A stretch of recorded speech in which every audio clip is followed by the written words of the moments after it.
नमस्कार। आज हम देख रहे हैं रॉबर्ट कियोसाकी की बहुत ही मशहूर किताब रिच डैड पुअर डैड का एक हिंदी सारांश। ये वो किताब है जिसने पैसों को लेकर कई लोगों की सोच को बिल्कुल बदल दिया। हाँ बिल्कुल। इसका जो मूल विचार है वो यही है कि भाई सिर्फ स्कूल कॉलेज की पढ़ाई अमीर बनने के लिए शायद काफी नहीं है। असली खेल तो वित्तीय समझ का है। सही कहा। और ये किताब दो पिताओं की सोच की तुलना करती है। एक वो जो पढ़े लिखे थे, अच्छी सरकारी नौकरी में थे, लेखक उन्हें गरीब पिता कहते हैं। हाँ। और दूसरे वो जो बिजनेस करते थे, उन्हें वो अमीर पिता मानते थे।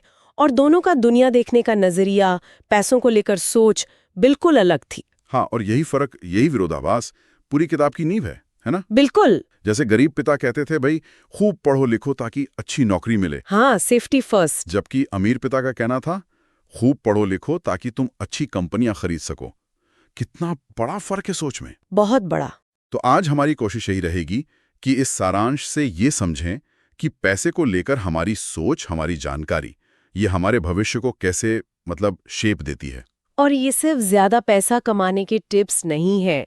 असल में ये नजरिया बदलने की बात है।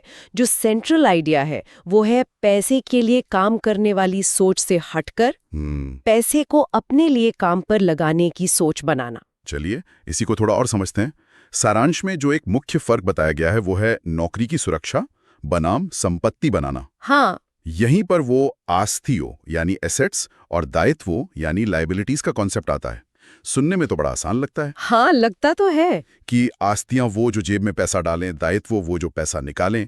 पर ये इतना क्रांतिकारी क्यों माना जाता है? इसमें ऐसा क्या खास है? देखो, ये इसलिए फंडामेंटल है क्योंकि ये सीधे सीधे जुड़ा है निष्क्रिय आय से, मतलब पैसिव इनकम से। ऐसी कमाई जिसके लिए आपको हर रोज खटना ना पड़े। अच्छा। अक्सर क्या होता है कि गरीब और मध्य वर्ग के लोग दायित्वों को ही आस्तियां समझ बैठते हैं। जैसे मान लो बड़ा घर ले लिया लोन पर या महंगी गाड़ी। हाँ, जो ईएमआई खाती रहती है। बिल्कुल। वो असल में उनकी जेब से लगातार पैसा निकाल रही हैं, जबकि अमीर पिता का फोकस हमेशा ऐसी चीजें खरीदने पर था जो इनकम पैदा करे। जैसे रेंटल प्रॉपर्टीज हो गई, स्टॉक्स हो गए, बॉन्ड्स या फिर अपना बिजनेस जो आपके बिना भी चले। स्रोत साफ कहता है अमीर लोग पहले आस्तियां खरीदते हैं और फिर उन आस्तियों से जो इनकम आती है उससे अपने खर्चे चलाते हैं या फिर दायित्व खरीदते हैं। ये बहुत ही अहम बात है। पहले इनकम का सोर्स बनाओ फिर उससे खर्च करो। वाह। हाँ। और इसी से जुड़ा है वो अमीर पिता का मंत्र, पैसे के लिए काम मत करो, पैसे को अपने लिए काम करने दो। बिल्कुल। तो इसका मतलब सिर्फ इन्वेस्ट करना ही नहीं हुआ, इसका मतलब ये भी हुआ कि वित्तीय रूप से साक्षर बने, फाइनेंशियली लिटरेट बने। बिल्कुल सही कहा। स्रोत इस पर बहुत जोर देता है। वित्तीय साक्षरता सिर्फ अकाउंटिंग या इन्वेस्टमेंट जानना नहीं है, ये समझना है कि पैसा काम कैसे करता है, पूरा सिस्टम समझना। सिस्टम जैसे टैक्स के नियम कैसे काम करते हैं, कॉर्पोरेट स्ट्रक्चर क्या होता है, बाजार कैसे चलता है, ये सब। और दिलचस्प बात यह है कि अमीर पिता ने ये सब कियोसाकी को किताबी तरीके से नहीं सिखाया। अच्छा। हाँ, खेल खेल में प्रैक्टिकल तरीके से सिखाया। ये समझ आपको सिस्टम का सिर्फ एक पुर्जा बने रहने की बजाय सिस्टम को अपने फायदे के लिए इस्तेमाल करना सिखाती है। ये दिलचस्प है। और एक और बड़ी सीख जो सारांश में दिखती है कि पैसे के लिए नहीं बल्कि सीखने के लिए काम करो। हाँ, ये भी बहुत जरूरी पॉइंट है। ऐसी जॉब्स चुनो जहां आप नए स्किल्स सीख सको, खासकर सेल्स, मार्केटिंग, कम्युनिकेशन, लीडरशिप, लोगों को समझने की कला। सही। ये स्किल्स आपको बाद में पैसा बनाने में मदद करेंगे, भले ही उस जॉब में शुरुआती सैलरी शायद कम हो। बिल्कुल, क्योंकि ये ट्रांसफरेबल स्किल्स हैं। ये किसी भी बिजनेस में, किसी भी इन्वेस्टमेंट में काम आते हैं। अमीर लोग सिर्फ पैसा बचाते नहीं हैं, वो लगातार सीखते रहते हैं और वो मौके ढूंढते नहीं, मौके बनाते हैं। मतलब वो प्रोएक्टिव होते हैं। स्रोत ये भी इशारा करता है कि अमीर बनने के लिए अक्सर आपको कैलकुलेटेड रिस्क लेने पड़ते हैं। हाँ, डर तो लगता है रिस्क लेने में। लगता है। पैसे खोने का डर, लोग क्या कहेंगे इसका डर, इन पर काबू पाना होता है। सिर्फ सोचते रहने या इंतजार करने की बजाय शुरुआत करना जरूरी है, चाहे छोटे से ही क्यों ना हो। ये बात सोचने वाली है। तो सिर्फ पैसा कमाना या बचाना ही काफी नहीं है, ज्यादा जरूरी है लगातार अपनी जानकारी, अपना हुनर बढ़ाना। हाँ। और फिर उस जानकारी को इस्तेमाल करके आस्तियां बनाना। वही बात फिर घूम फिर के आ गई।